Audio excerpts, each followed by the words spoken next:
नमस्कार। नमस्कार नमस्कार।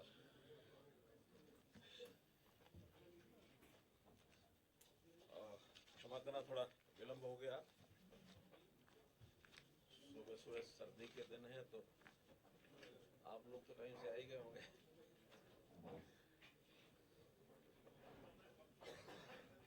आज गड़बड़ हो गई मेरा। देरी का कारण साथ बैठे हो।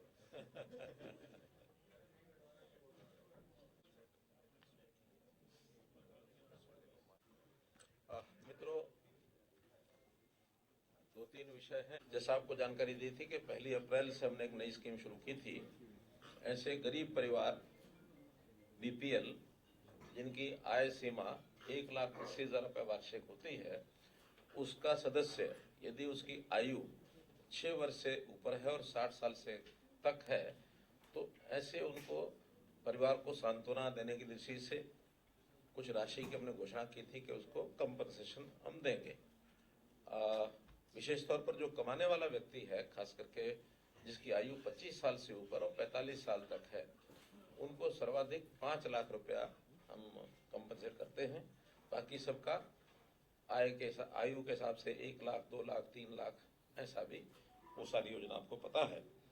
इसमें अभी तक पहले 1964 लाभ पात्रों को हम 75 करोड़ रुपया उनके बैंक खातों में डाल चुके हैं और आज एक अन्य किश्त 44 करोड़ 48 लाख रुपए 1159 ऐसे व्यक्ति के उनके परिवार के खाते में ये हम डाल रहे हैं। तो उसके लिए क्या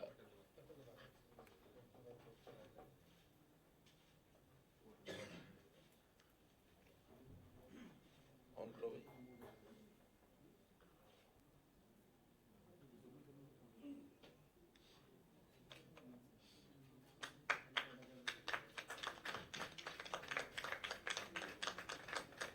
पंडित दीनदयाल उपाध्याय अंत्योदय परिवार सुरक्षा योजना इस योजना का नाम है। इसमें अभी राशि 1159 लोगों को 44 करोड़ 48 लाख रुपया आज उनके बैंक में ट्रांसफर समझो हो गई। इसी प्रकार दूसरा विषय है कि अभी पिछले दिनों में जो शराब, जहरीली शराब जिसको कहना चाहिए, यमुनानगर में एक बहुत बड़ी दुर्घटना जो हुई है, उस दुर्घटना से वास्तव में बहुत एक दुखदायी घटना है वो। उसके खिलाफ भी हमने कार्रवाई की है और उस कार्रवाई में जो लोग दोषी पाए गए हैं उनके खिलाफ एफआईआर की गई, उनको जेल में डाला गया है। एक विषय तो वो है ही है, साथ में उनका जो लाइसेंस है L13, ये लाइसेंस रद्द कर दिया गया है। 2 करोड़ 51 लाख रुपए की राशि इसका जुर्माना किया गया है और ये जुर्माना की राशि की रिकवरी लैंड रेवेन्यूज के हिसाब से जैसे रिकवरी होती है उसको रिकवर किया जाएगा। इसमें 3 मुकदमे यमुनानगर के हैं, 19 आरोपियों को गिरफ्तार किया जा चुका है। 3 मुकदमे अंबाला के दर्ज हुए हैं, 16 आरोपी उसमें गिरफ्तार किए गए हैं। और साथ ही जो ये लाइसेंसधारी हैं, 4 लोग हैं, मांगेराम पुत्र राजपाल, अमरनाथ पुत्र रतन सिंह, गौरव कंबोज पुत्र राजकुमार, सुशील कुमार पुत्र प्रेमपाल, इनको डिफॉल्टर घोषित कर दिया गया है। और इनके जो जोन है, रिटेल वेंड लाइसेंस जो जोन होते हैं, 12 जोन, 4 शहरी, 6 शहरी, 6 ग्रामीण, ये भी रद्द कर दिए गए हैं। 41 सब वेंड, इनके लाइसेंस भी रद्द कर दिए गए हैं। इस प्रकार से एक जिसको कहना चाहिए एक सख्त कदम हमने इसलिए उठाया कि इस प्रकार की हिम्मत आखिर कोई व्यक्ति न कर सके। और लोगों को भी हमने आगाह किया है कि ऐसे जो सबवेंट्स हैं इनसे कोई भी ऐसा मटेरियल कोई ना खरीदे जिसकी जहरीला होने की जिसकी आशंका बन सकती है। तो वो सारे विषय भी हमने बंद कर दिए हैं। जो आज दयालु स्कीम में हमने बेनिफिशरीज को पैसा जो ट्रांसफर किया है उसमें 11 लोग ये लोग भी हैं, 18 की डेथ हुई है तो 11 लोग उसमें कवर होते हैं, उनको भी पैसा भेज दिया गया है। ज़्यादातर लोग तो उसमें 5 लाख रुपए वाले हैं, कुछ 3 लाख वाले हैं आयु के हिसाब से। एक ऐसा है जो सिंगल मेंबर फैमिली था तो उसको तो पैसा भेजने का कोई कारण बनता नहीं कि परिवार में और कोई व्यक्ति नहीं है। 3 अभी ऐसे बचे हैं जिनका अभी डेथ सर्टिफिकेट नहीं मिला है, उसके डेथ का कारण भी नहीं पता लगा है। तो इस प्रकार से बाकी जो बचे हुए हैं उनको भी जैसे उनका डॉक्यूमेंट्स पूरे हो जाएंगे उनको भेज दिया जाएगा, पैसा भेज दिया। 11 में से 5 लाख के हैं, 1 2 3 4 5 लाख के हैं, 3 4 5 3 लाख के हैं, 6।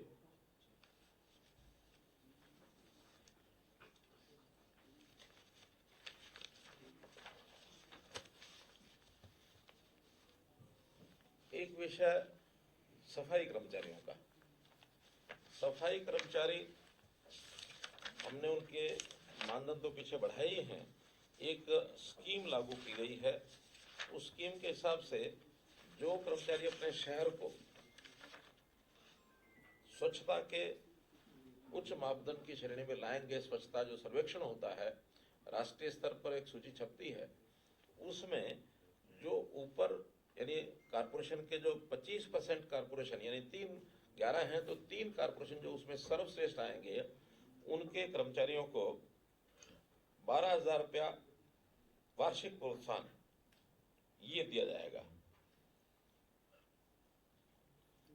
और ये कुल मिला के सभी नगर निगम, नगर पालिका और नगर जो हमारे परिषद सबके 25% जो ऊपर वाले होंगे उनके कर्मचारियों को 12,000 रुपये दिया जाएगा। उसके अगले जो 25% होंगे यानी कुल 80 88 या कितने 88 में से 25% माने 22 नगर पालिकाओं को 12,000 रुपया। अगली 22 जो नगर पालिकाएं होंगी वो अलग अलग श्रेणी के हिसाब से जैसा भी योजना होगी तो उसके हिसाब से उनको 9,000 रुपया वार्षिक प्रोत्साहन ये दिया जाएगा। और कुल मिलाकर इसमें 4 किस्तों में ये देंगे हर 3 महीने के बाद, ताकि उनको उसका लाभ लगातार मिलता रहे। ऐसे ये कर्मचारी चाहे नियमित हों, चाहे पालिका के जो रोल कर्मचारी हैं, आउटसोर्सिंग है, जितने भी उन नगर पालिकाओं में लोग होंगे उनको सबको, उनके जो कर्मचारी हैं आउटसोर्सिंग एजेंसी के जो कर्मचारी हैं उन सबको ये मिलेगा। लगभग 20 करोड़ रुपया वर्ष का इसमें जो है अतिरिक्त इन कर्मचारियों को हिस्से में जाएगा। ये जो सर्वेक्षण इस बार आएगा उसके बाद उनको अगले साल में 4 किस्तों में दिया जाएगा। यानी जिस वर्ष का सर्वेक्षण होगा ये पैसा उसके अगले साल में 4 किस्तों में दिया जाएगा। इस साल का सर्वेक्षण अब कब आने वाला है? फरवरी में, यानी अगला साल जो 24-25 है उसमें ये पैसा उनको मिलेगा। इस साल के लिए नहीं, इस साल के सर्वेक्षण के रिपोर्ट के हिसाब से मिलेगा। अगले साल में अगले साल के लिए ही होगा वो। अगले साल और अच्छी सफाई करें। कोई ऐसा एरियर नहीं है ये उनका एक पारितोषिक है। इस साल अच्छा काम करो, अगले साल पारितोषिक पाओ, फिर अगले साल जो अच्छे आएंगे उससे अगले साल उनको पैसा मिलेगा।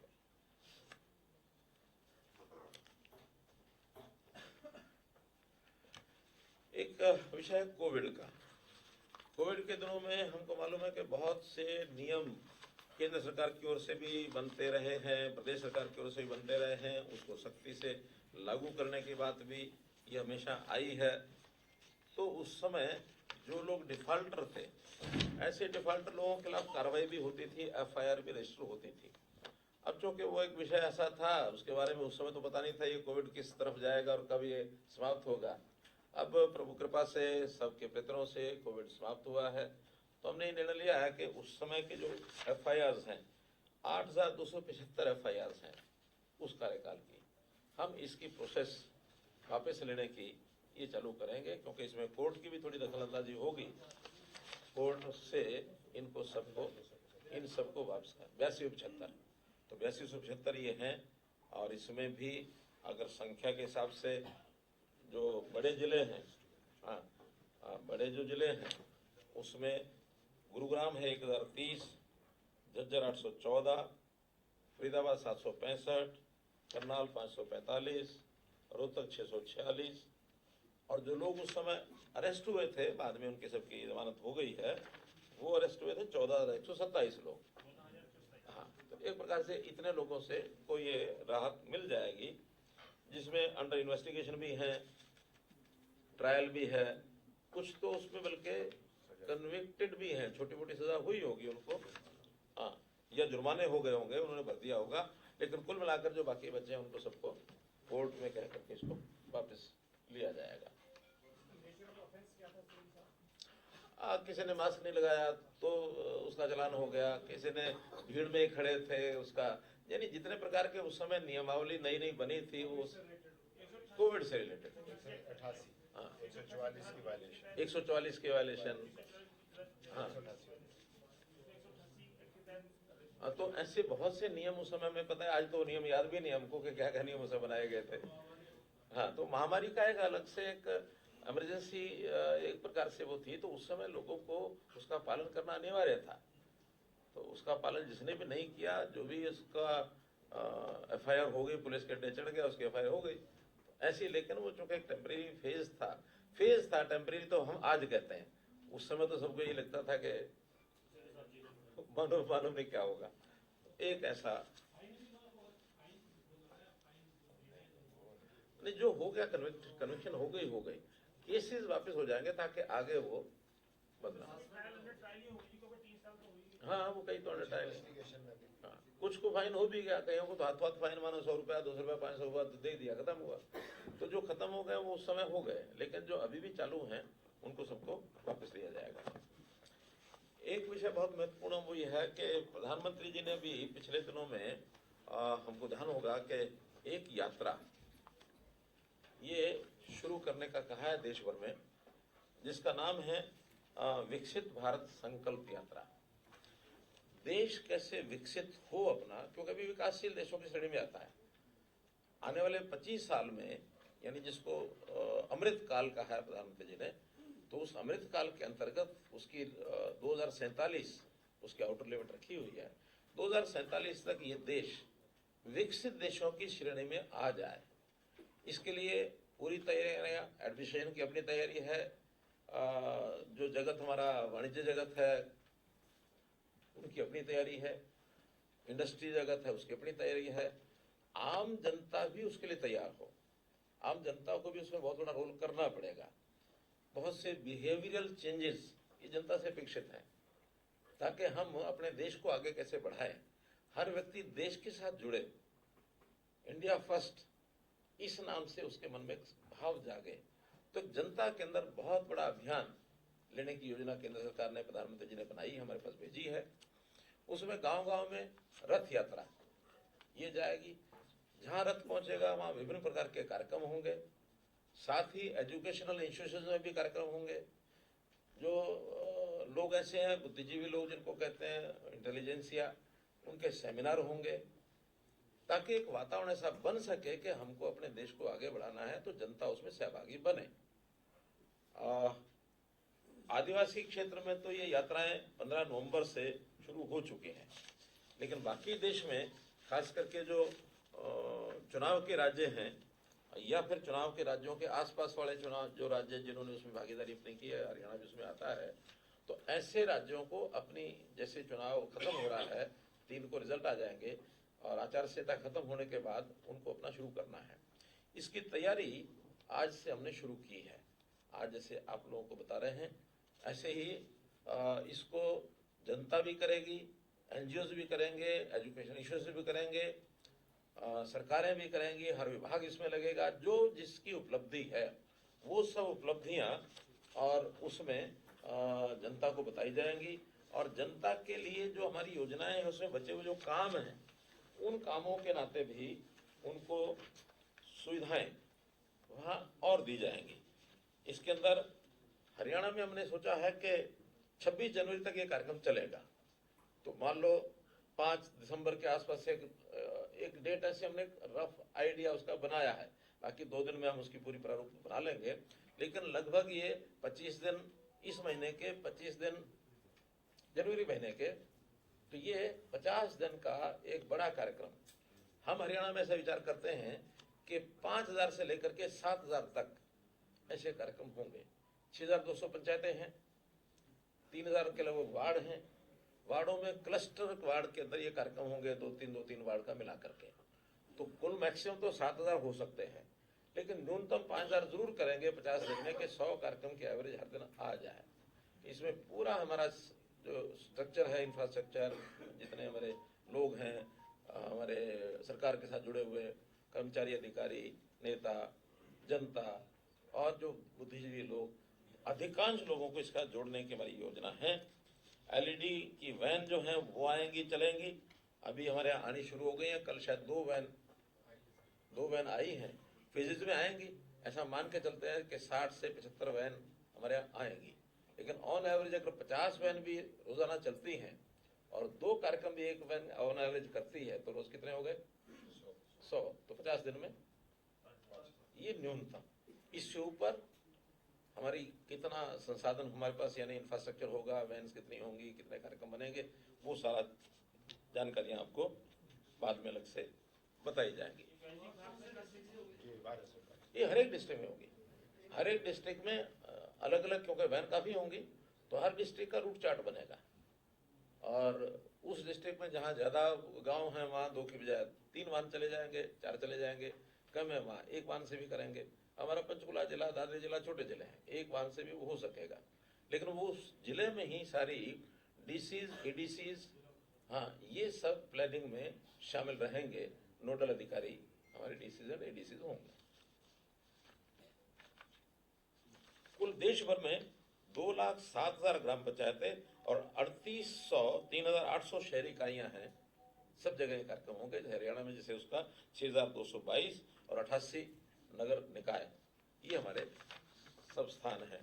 इसमें जितनी भी योजनाएं केंद्र की हैं, उन सब योजनाओं को जो जिसको योजना का लाभ नहीं मिला है, तुरंत वहाँ एक IT का सारा इंफ्रास्ट्रक्चर बनेगा, कंप्यूटर वहाँ लगेंगे, स्टाफ वहाँ होगा।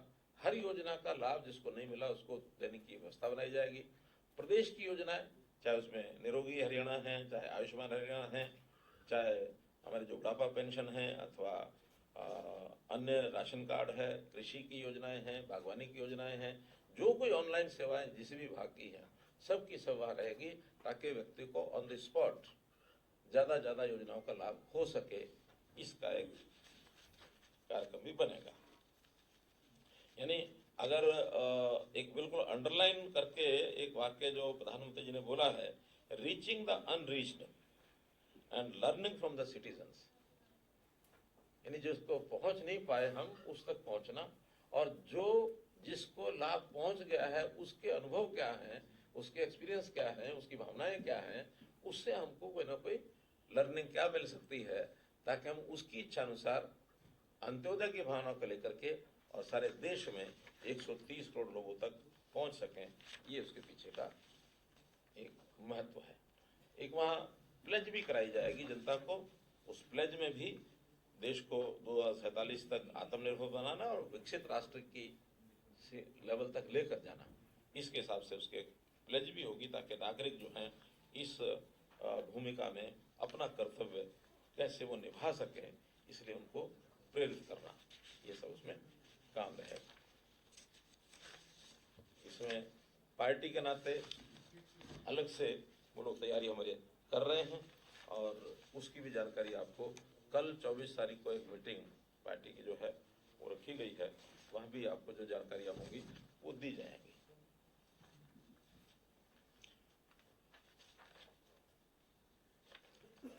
कुल मिलाकर मित्रों, जो विषय थे वो मैंने आपको ये बताए हैं। अब आपकी ओर से इन विषयों में कोई और जानकारी, कोई सुझाव, कोई प्रश्न?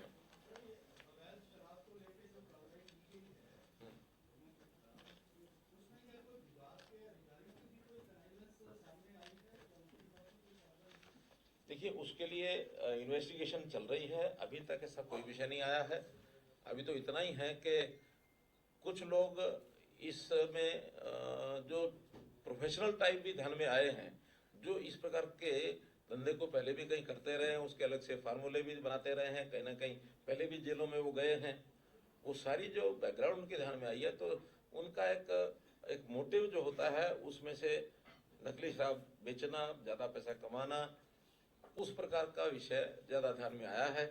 और कोई भी दोषी इसमें जो आएगा उसको किसी को बख्शा नहीं जाएगा। कांग्रेस में सारे व्यक्ति बोलने पाई गए थे गैंगस्टर जैसे एक इसमें सामने आ रहा है नाम, कि उस लाइन पे भी इन्वेस्टिगेशन चल रही है कि कहीं ये बड़े माफियाओं का या ये मैंने बताया कि कुछ लोग इसमें प्रोफेशनल इस टाइप के ध्यान में आए हैं, और पहले कितना करते रहे होंगे ये सारा ध्यान में आएगा।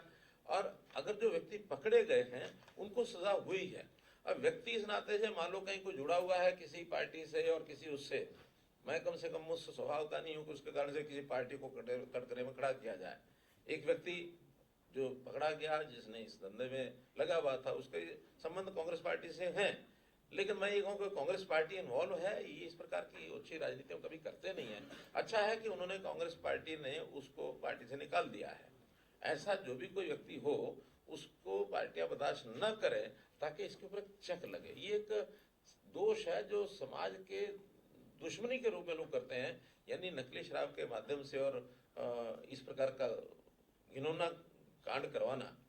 ये पहले भी हुए हैं, ऐसा नहीं कि नहीं हुए। एक बार 100 के लगभग लोग पिछले सरकार के समय, कांग्रेस के समय, कहाँ की वो ट्रेजेडी थी वो पानीपत, तो अभी की घटना थी। एक उससे पहले 2010-11 में या 4 में 5 में हुई थी, उचाना कहाँ हुई थी, हिसार में हुई थी, 100 लोग मरे थे उस समय।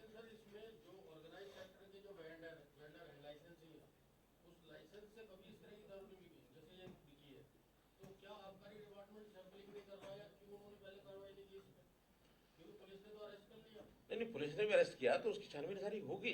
अभी तो इमीडिएट हमने उसके लाइसेंस रद्द कर दिए, उनको उनके खिलाफ कार्रवाई कर दी, 2 करोड़ 51 लाख रुपए का जुर्माना लगा दिया, वो जेल में डाल दिए हैं लोग। आगे कार्रवाई पुलिस को चलनी है, कोई पुलिस की कार्रवाई कंप्लीट हो गई ऐसा नहीं है, लेकिन अभी एक्साइज एंड टैक्सेशन डिपार्टमेंट की जो कार्रवाई है वो हमने कर दी। उसके सारे वेंड्स, उपवेंड्स, लाइसेंस वो सब कैंसिल कर दिए और वो नए सिरे से जिसको जाएंगे जाएंगे।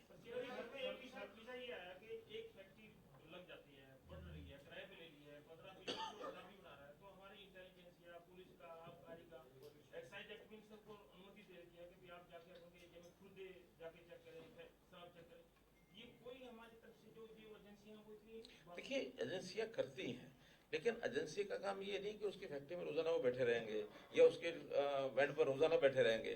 घटना हुई, दुर्भाग्यपूर्ण हुई, लेकिन ये अगर पहले पकड़ी जाती तो शायद ये नहीं होती। हो गया तो एक प्रकार से एक क्राइम को हमने अनर्थ किया है। तो क्राइम तो कहीं भी होता है, उसको अनर्थिंग कितनी जल्दी होती है, सरकार के ये काम है। नहीं, वो जिसके एरिया में हुआ उसका कितना दोष है वो तो छानबीन में आएगा। हाँ, वो छानबीन में आएगा। वहाँ के अधिकारियों के खिलाफ भी अगर कोई कार्रवाई करनी होगी हम करेंगे। मैं तो कह रहा हूँ जिसकी जिम्मेदारी आएगी उसको किसी को बख्शा नहीं जाएगा। हम तो इमीडिएटली जो किया है वो आपको बताया। आज ये लाइसेंस रद्द कर दिया सारे। अभी तक तो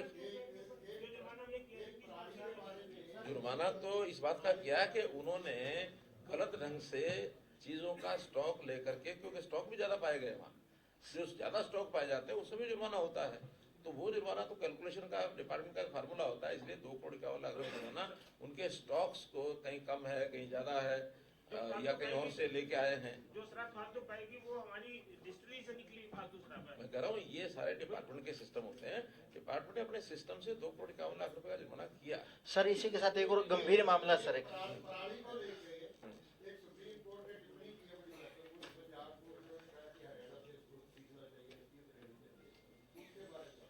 देखिए मैं वैसे उसकी स्टेटमेंट दे चुका हूँ और मैं सुप्रीम कोर्ट का आभारी। हमने कम से कम सुप्रीम कोर्ट का अप्रोच नहीं किया इस बात के लिए।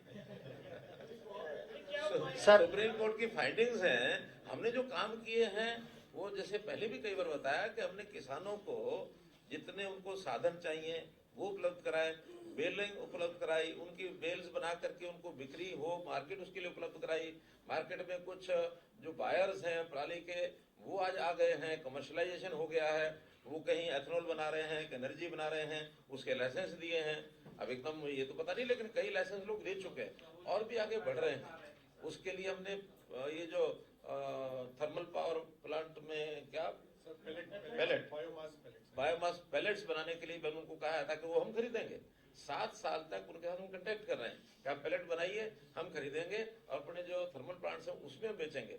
और साथ में 2500 रुपया 1 एकड़ के ऊपर उसका हमने बजट बना के वो देना शुरू किया है। उसके अंदर इकट्ठा करना भी है, ट्रांसपोर्टेशन भी है, उसके अंदर उनकी जमीन का किराया भी मिल जाता है उनको, और बल्कि अब तो उससे ज्यादा वो बाहर बिक रहा है उनका। हम अगर उनको पैसा देके अपने पराली ले इसके बजाय वो तो बाहर ही बेच रहे हैं। किसान के लिए लाभदायक अब एक प्रोडक्ट बन गया है पराली, जिसको पहले वो जलाते थे। उनके जलाने की कुछ मजबूरियां क्या थी कि उनको इमीडिएट खेत खाली चाहिए। खेत खाली करने के लिए उनको अगली फसल बुआई करनी है। हमने कहा कुछ 15 दिन में आपको खेत भी खाली मिलेगा, जैसे कटाई करो तुरंत उसकी बेल्स बनवाओ। जितने बेलर्स हैं और जितना और क्या इंस्ट्रूमेंट है उसके, बेलर और हाँ, तो स्ट्रॉ रिपर, तो उससे क्या है जल्दी वो ट्रैक्टर लगा कर जल्दी अपना इकट्ठा कर लेते हैं, इकट्ठा करा के बेल बनाते हैं, बेल बना के बेचते हैं। अब ये चीज अगर पंजाब कर ले तो किसी को जलाने की जरूरत नहीं पड़ती। पंजाब तो क्या हर बार कि ये किसान है नहीं मानते हैं, किसान है भाई, किसान को अगर आप सुविधा दोगे तो किसान मानेगा ही, और किसान को लाभ दो। आज किसान को, हरियाणा के किसान को इसकी आमदन बढ़ गई है। घटनाएं हमारे यहाँ भी 500-600 हुई हैं, जो पहले हजारों की संख्या में होती थी, अब उस बार 400 कुछ घटनाएं आज रिपोर्ट कितनी थी तो देख लेंगे। लेकिन अगली बार ये भी ना हो सकता है वहां किसी को जानकारी ना हो इन चीजों की, हो सकता है कि अनजाने में कुछ उन्होंने किया है, जल्दी में किया है। लेकिन 500-600 घटनाएं भी हरियाणा में हुई तो नहीं होनी चाहिए, जबकि हरियाणा पंजाब में तो शायद 8000 कुछ घटनाएं हैं, 32,000।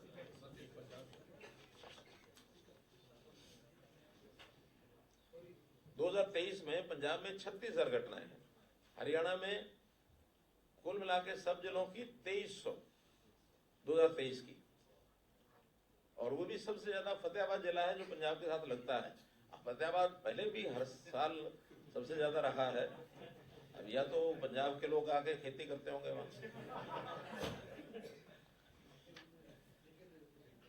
ठीक है, पर लेते हैं। चलो फतेहाबाद एग्रीकल्चर डिपार्टमेंट जरा मजबूत करो भाई। सर एक गंभीर मामला था सर जो जींद में एक मामला आया था, स्कूल के प्रिंसिपल पर आरोप लगे थे।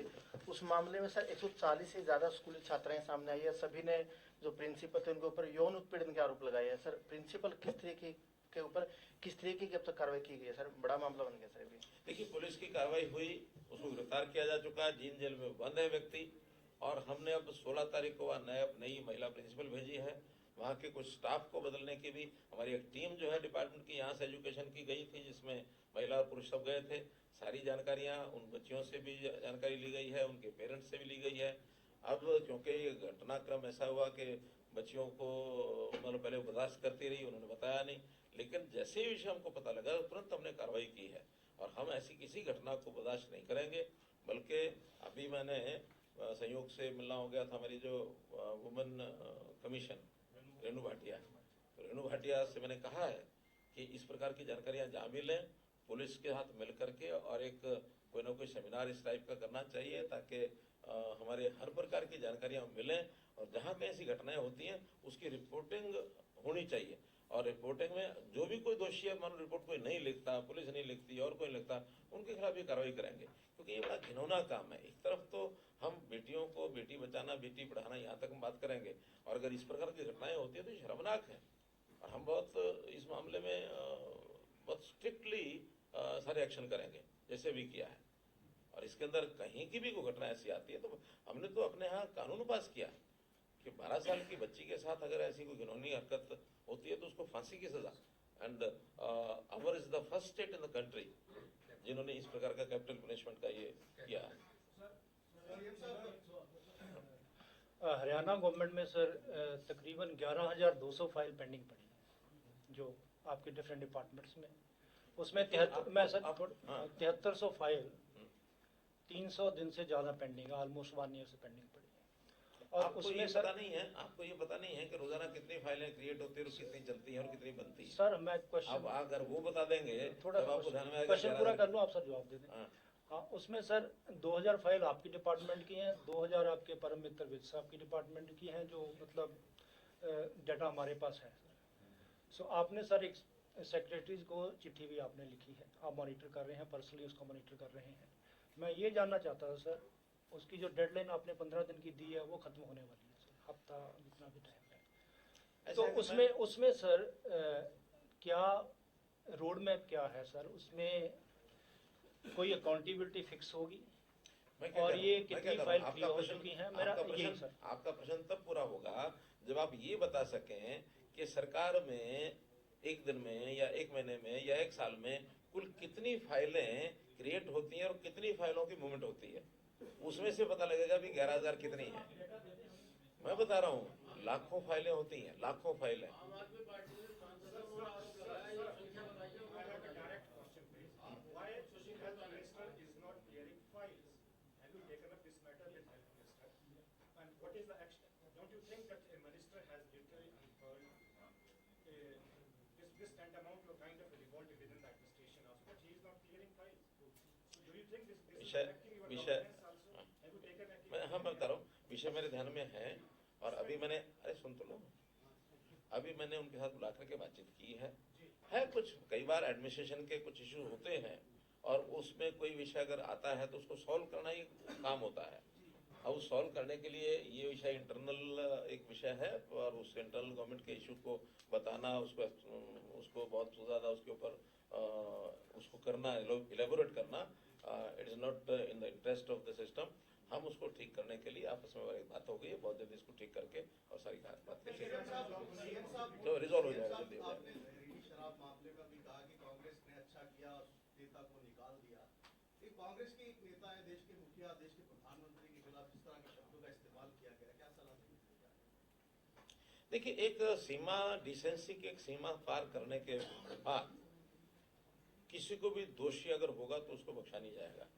आलोचना करना ये डेमोक्रेसी में होती है, आलोचना की जा सकती है, कोई भी कर सकता है। आलोचना करने की सीमा जब पार हो जाती है तो उसको एक प्रकार से मानहानि भी की जा सकती है, सब कुछ होता है। अब किसके बारे में क्या कहा गया है वो हमारे जो लोग हैं वो देख रहे हैं। सीएम साहब, गुरनाम सिंह चनोनी जो है पिपली में आज किसान रैली कर रहे हैं, आपने कुछ सुविधा सुप्रीम कोर्ट में तारीफ भी की है फिर भी किसान को लेकर ये आंदोलन हो रहे हैं, रैली हो रही है। क्या सर ये राजनीतिक है या किसानों की ही रैली? देखिए, ये आपको भी पता है, सब ओपन हो चुका है। उन्होंने भी चुनाव लड़ा, आज भी वो चुनाव लड़ने के इच्छुक हैं। वो भी कहते हैं हाँ, किसानों को अपना एक दल बना के राजनीति करनी चाहिए, लड़ना चाहिए। राजनीतिक चीजों को किसी भी नाम से आप करेंगे, राजनीति सबको समझ में आती है, आपको भी आती है, हमको भी आती है। एक issue assistant professor college cadre में पिछले 5 साल से भर्ती नहीं हो रही, हाई कोर्ट ने टिप्पणी की कि ये सरकार 4.5 साल से भर्ती क्यों नहीं कर रही। आपने भी मुझे जो जानकारी है कि एक रूल्स जो परिवर्तन करने थे उसमें भी आपने कहा था कितने दिन के बन जाएंगे, मैक्सिमम 2-3 महीने उन्होंने बताया, लेकिन ये ना तो रूल चेंज हुआ, कैबिनेट में आया तो वहाँ के साथ विड्रा हो गया जो कुछ कर। तो इस पे क्या हो रहा है? पर्टिकुलर कोई केस आप बता रहे हैं, उसकी जानकारी तो आप जब आप बताएंगे या डिपार्टमेंट से लेकर के बता सकता हूँ, लेकिन बहुत ऐसे इश्यूज हैं ये इस प्रकार के रूल्स में या किस प्रकार के कोर्ट केसेस में या कोई ठीक ठाक काम में भी कोई आदमी जाकर के कोर्ट में खड़ा हो जाता है कि नहीं इसका अधिकार नहीं, मेरा अधिकार बनता है। कोर्ट की अपनी प्रोसीडिंग्स होती हैं, उसके कारण से चीजें रुकती हैं। लेकिन हमने रुकने के बाद भी जितनी क्लैरिटी से और जितने स्मूथ वे में हरियाणा में नौकरियां पिछले सालों में करवाई हैं, इतना शायद पिछली सरकारों में नहीं हुई है। 9 साल के अंदर 1,20,000 नौकरियां इस समय तक हो चुकी हैं। अगले 3 महीने में ग्रुप सी और ग्रुप डी की अगर ये भर्तियां सारी क्लियर हो जाती हैं, सी की डी की तो क्लियर हो ही रही है क्योंकि उसका रिजल्ट तैयार हो जाएगा, हो सकता है 10 दिन में, 5 दिन में, कितना, एक हफ्ते में उसका रिजल्ट निकल सकता है ग्रुप डी का। हाँ, और लेकिन ग्रुप सी का एक पेपर है वो 56 और 57 कोर्ट में अड़ा हुआ, जैसे ही उसका स्टे हटेगा बाकी सब 60 ग्रुप्स हैं उसके, 60 पेपर होने हैं, तो 60 पेपर के लिए अभी तो 2 ही हुए हैं। जैसे ही होगा वो 1 महीने का काम है, सारा शेड्यूल बना रखा। नहीं, डेट देने का काम मेरा नहीं है ना, आपका नहीं है, हाँ वो कोर्ट का काम है। अगली हियरिंग के लिए यहाँ पर बात करते हैं हम हमेशा आग्रह करते हैं कि तुरंत इसकी रेट लगा के इसका फैसला करिए, और हम तो यहाँ तक कहते हैं किसी फैसले में अड़ते भी नहीं है। कोर्ट को जो ठीक लगता है वो फैसला करे, हम आगे बढ़ने के लिए तैयार हैं। सीएम साहब, जो पॉलिसी सरकार बनाती है, जैसे ऑनलाइन ट्रांसफर की पॉलिसी है, तो उसमें जो है क्या पैरवी कोर्टों में जो एडवोकेट्स लगा रखे हैं हमने, वो सही नहीं कर पा रहे, कोर्ट को सही प्ली नहीं दे पा रहे? ऐसा नहीं।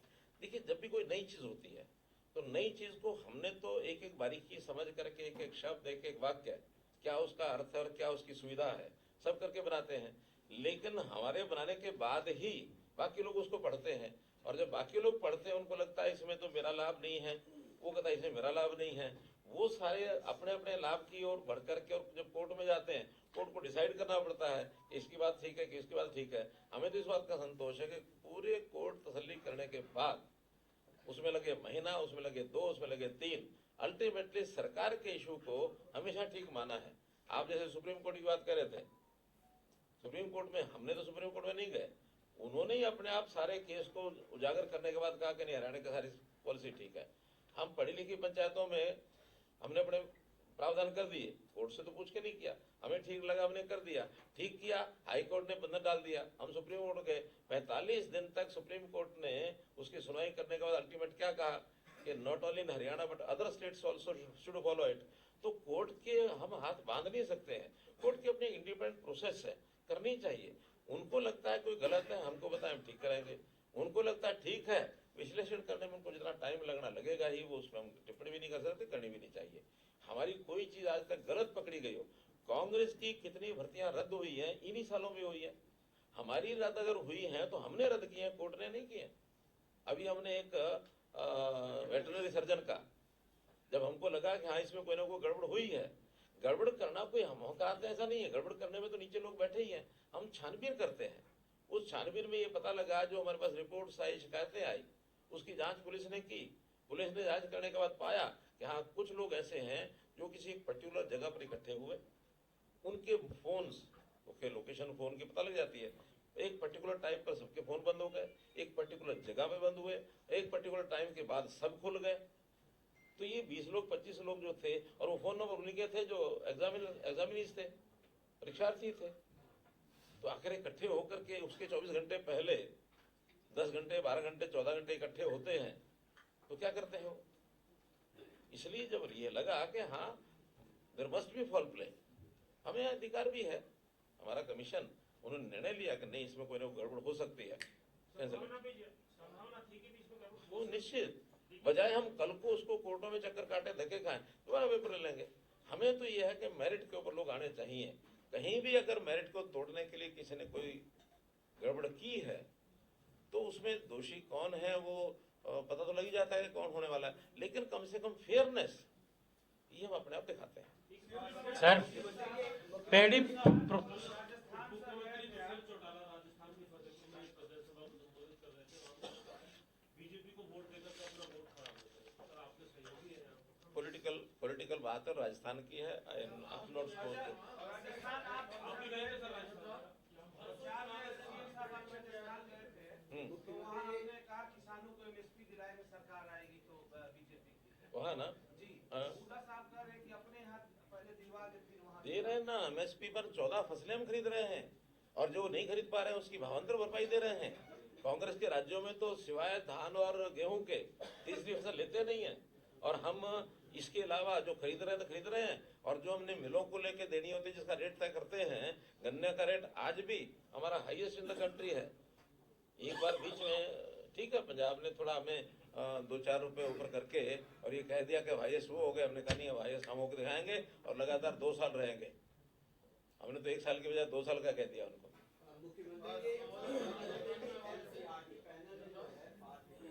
हाँ जी, एनसीईआरटी पैनल ने रामायण और महाभारत को पाठ्यक्रम में शामिल करने की बात कही है, केंद्र सरकार को सिफारिश की है। क्या हरियाणा सरकार भी ऐसे कदम उठा सकती है कि रामायण और महाभारत को पाठ्यक्रम में? देखिए एनसीईआरटी ने क्या किया है वो हमारा काम नहीं है, और हम जो करेंगे आपके पास हमने आ जाएगा फटाफट। सर धान खरीद जो है इस बार कितना कम हुआ है लास्ट ईयर से, in comparison to last year?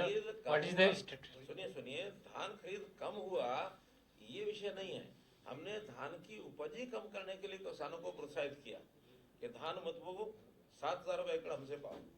There was a flood also. No? हम चाहते हैं कि धान की बिजाई खास करके उन क्षेत्रों में जहाँ पानी की कमी है वहाँ कम होना चाहिए। आखिर तो किसान को लाभ धान में जितना होता है उतना लाभ हम दूसरी चीजों में दिलाने के लिए तैयार हैं, और जो उसका कंपनसेशन है 7,000 रुपया साल का धान के लिए वो हमने दिया है। लगभग 2.25 लाख एकड़ का हमने 7,000 के हिसाब से 100 कुछ करोड़ रुपए हम दे चुके हैं। हम चाहते हैं कि पानी की बचत धान वाले लिए उससे महत्वपूर्ण विषय नहीं जितना पानी महत्वपूर्ण है। तो पानी महत्वपूर्ण होने के नाते से हम ये किसान को प्रस्यू करते हैं, धान पर कमाओ, सब्जी पर चले जाओ, फल पर चले जाओ, अन्य ऐसी फसलें जिसमें पानी कम लगता है उस पर चले जाओ। तो इसलिए धान कम है ज्यादा है हमारे लिए ज्यादा चिंता का विषय नहीं है। सीएम साहब, निजी क्षेत्रों में 75% आरक्षण देने के मामले को जो है वो हाईकोर्ट ने रद्द कर दिया, और विपक्ष जो है वो लगातार ये कह रहा है कि भाजपा जसपा ने प्रदेश के युवाओं को जो है वो ठगने का काम किया है। इसकी पैरवी जो है वो ढंग से नहीं की गई, किस तरीके से देखते हैं? देखिए पैरवी ठीक नहीं की ऐसा नहीं है, लेकिन कोर्ट ने जो बातें हटाई हैं वो section 14, section 16, 19 article not section क्या आर्टिकल देखिए, हाँ संविधान के नाते से उन्होंने उल्लेख किया है। अब हम चूंकि इसमें सुप्रीम कोर्ट में जा रहे हैं, हम उसको एक वेलफेयर स्टेट होने के नाते से हम अपने प्रदेश के युवाओं को पहले रोजगार देंगे, ये हम उसमें प्लीड करने वाले हैं। अब सुप्रीम कोर्ट इसमें देखने वाला है, क्योंकि हाई कोर्ट का एक निर्णय है, उसके ऊपर निर्णय तो सुप्रीम कोर्ट ही दे सकता है। हमने अपनी ओर से एक्ट बनाया, एक्ट बनाने के बाद कुछ लोग चले गए। अब जो जाते हैं कोर्ट में वो हमारे कहने पर नहीं, और हाई कोर्ट का decision it is the supreme and final. Supreme and final तो है, that is the decision of the supreme court. जाएंगे फिर देखेंगे लड़ाई। लोकल बॉडी के इलेक्शंस ड्यू हो गए हैं काफी, इस पे कुछ हरियाणा सरकार की तरफ से जो अनुमति जानी है इलेक्शन कमीशन को, हरियाणा सरकार की जो हरियाणा का राज्य चुनाव होगा, वो कब तक संभावना है लोकसभा? ऐसा कि वार्डबंदी पिछली जो थी वो तो तकरीबन हो गई है। अब विचार ये कर रहे हैं कि 5 नगर निगम उनका भी नवंबर दिसंबर में, कितने दिसंबर, 31 दिसंबर तक कंप्लीट कर देंगे नहीं अभी कब खत्म हो रहा है टर्म उसकी? सर। 4 जनवरी से लेकर 22 जनवरी तक के बीच में खत्म हो नहीं दिसंबर में खत्म हो रहा भैया नगर निगम। 5 नगर निगम का है मीटिंग से होगा कि क्या से होगा, अलग-अलग मीटिंग में जो फर्स्ट सीटिंग के हिसाब से, लेकिन वो दिसंबर में ही खत्म हो रहा है। 4 जनवरी से चलो ऐसा होगा, लेकिन अब हम विचार कर रहे हैं कि उन सबको मिला करके कराएंगे, एक साथ कराएंगे, क्योंकि 1 महीने पहले हम कराएं, फिर 1 महीने बाद फिर और कराएं, क्योंकि उसके लिए आचार संहिता ये वो कई चीजें लगती हैं, और हो सकता है कि लोकसभा के दिनों में हो जाए तो एक ही आचार संहिता में सारा कुछ पार हो जाएगा। इसका मतलब ये क्या लोकल बॉडी के चुनाव लोकसभा के चुनाव के साथ उसी चुनाव में हो करने में हाँ हो सकते हैं, कोई दिक्कत नहीं। ये अलग प्रोसेस है, वो अलग प्रोसेस है। वो नेशनल इलेक्शन कमीशन कराता है, ये स्टेट इलेक्शन कमीशन स्टेट। आरक्षण में जो आरक्षण की हमने एक पॉलिसी बनाई है हरियाणा के अंदर, प्रमोशन, रिजर्वेशन इन प्रमोशन, आरक्षण में भी आरक्षण तो एक सीमा है ही है। उसके अंदर जैसे अब ये कौन सा? सामाजिक आधार पे या दूसरे आधार पे नंबर देने शुरू करें, प्रेफरेंस देने शुरू करें, लेकिन जो अगर और स्टेटों को देखें, 7 लगती स्टेटों को, जैसे पंजाब है, पंजाब ने एक सीधी सी अपनी पॉलिसी बना रखी है कि अगर 10वीं तक पंजाबी पढ़ी है तो आप तभी अप्लाई कर सकते हो, अदरवाइज किसी को बाहर वाले को नौकरी नहीं मिलेगी। तो इस तरह और स्टेटों ने भी अपने स्टेट के लोगों को जो है एक प्रोटेक्शन दे रखा है, लेकिन हरियाणा में ये पॉलिसी नहीं है। हमने बताया ना, क्योंकि भाषा के आधार पर हम अलग नहीं कर सकते। हमारी भाषा देश की जो कॉमन भाषा है हिंदी, उसके हिसाब से हिंदी है। हमारी कोई अलग से भाषा तो ऐसी है नहीं है। वो अलग भाषा के हिसाब से मराठी वाले या अपने पंजाबी वाले, गुजराती वाले, उड़िया वाले वो सब कर सकते हैं। दक्षिण भारत में किया हुआ है हमने, तो उसी में अपने यहाँ 75% का ये जो किया था वो हमारे आधार, वो तो दूसरा बन नहीं सकता। हाँ, इसके अंदर हमारे एक इंस्ट्रक्शन जरूर निकली है कि हर क्वेश्चन में एक 20% marks those should be related to the culture and history of Haryana state, ताकि हरियाणा के बारे में जो जानकारियां हैं वो अगर 20% के प्रश्न आएंगे तो उसमें लाभ मिल सकता है। हम स्टेट के नाते से वैसे जो है रिजर्व नहीं कर सकते हैं, संविधान उसको अनुमति देता है। योजना को लेकर के आप गंभीर हैं और आपका प्रयास ये रहता है, और सरकार का भी कहना है कि पंक्ति में अंतिम खड़े व्यक्ति को हर वो सुविधा मिलनी चाहिए जो सरकार को, चाहे वो राज्य सरकार की या केंद्र। फॉरेस्ट डिपार्टमेंट के अंदर कई हजार मजदूर ऐसे हैं जिनको अप्रैल से पैसा ही नहीं मिला है, जो मानदेय जो दिन की दिहाड़ी होती है ऐसा होगा नहीं, कोई और कारण होगा, कौन से मजदूर है। कैंपा का फंड होता है जिसके अंदर पौधारोपण होता है, वो मतलब उसको बोने का टाइम होता है, वो 252 करोड़ का सर एक प्रोजेक्ट वो एक पैसा होगा कैंपा का, लेकिन उसके कारण से किसी की सैलरी रुकी है ऐसा नहीं है। वो पैसा खर्च नहीं हुआ या हुआ एक अलग बात है। जारी नहीं हुआ। नहीं, जारी तो अगर पौधारोपण जब होगा तब जारी होगा। हमने पौधारोपण के कई प्रयोग पहले किए हैं। उसमें जैसे हमने विद्यार्थियों के लिए भी कहा कि हाँ 3 साल तक उसको 50 रुपया पर पौधा देंगे 6 महीने का। नहीं, मालूम मैंने किया है, मालूम किया है। किसी का पैसा नहीं रुका है, लेकिन उस प्रकार की योजना भी नहीं बन पाई जिसमें से पैसा वो खर्च कर सके। खाली वही नहीं है, हमारे यहाँ ये बिल्डिंग वर्कर्स जो बोर्ड है उसके पास 2000 करोड़ रुपया पड़ा है, तो इसलिए उसकी योजना प्लानिंग बना करके खर्च करना अलग विषय है, लेकिन किसी का पैसा रुका है ऐसा नहीं है। अगर कोई ऐसा है तो पता करें। सर इससे हटके ये है, ये जिन राज्यों में चुनाव है आप कहीं जा रहे हैं तो सर हो गया राज्य के चुनाव, तो आज 23 तारीख लास्ट है, हो गया। मैं गया ना, मैं मध्य प्रदेश गया, राजस्थान गया। देखिए राजस्थान में होके आया हूँ, 3 जगह मेरा कार्यक्रम था बना हुआ, तीनों से सीटें अच्छी, यानी गंगानगर जिले की तीनों सीटें थी, तो उधर बहुत अच्छा एक विषय है। और हमारे पास जो समाचार है खास करके हरियाणा के साथ लगते बॉर्डर के ऊपर जितनी सीटें हैं 2/3 मेजोरिटी उन सीटों पर आ रही है। दूर की सीटों का हमको पता नहीं है। बाकी तो वो है ना कहावत के, जजमान ने नाई को पूछा कि मेरे बाल कितने हैं, कि जजमान थोड़ी देर में सामने आ जाएंगे। राजस्थान चुनाव के मतलब नतीजे आने के बाद क्या मंत्रिमंडल में कोई बदलाव की संभावना है?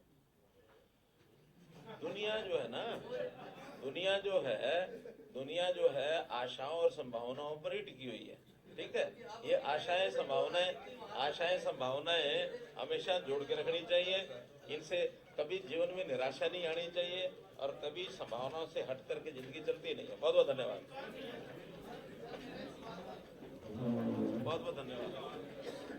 सभी मीडिया के बंधुओं से मेरा अनुरोध है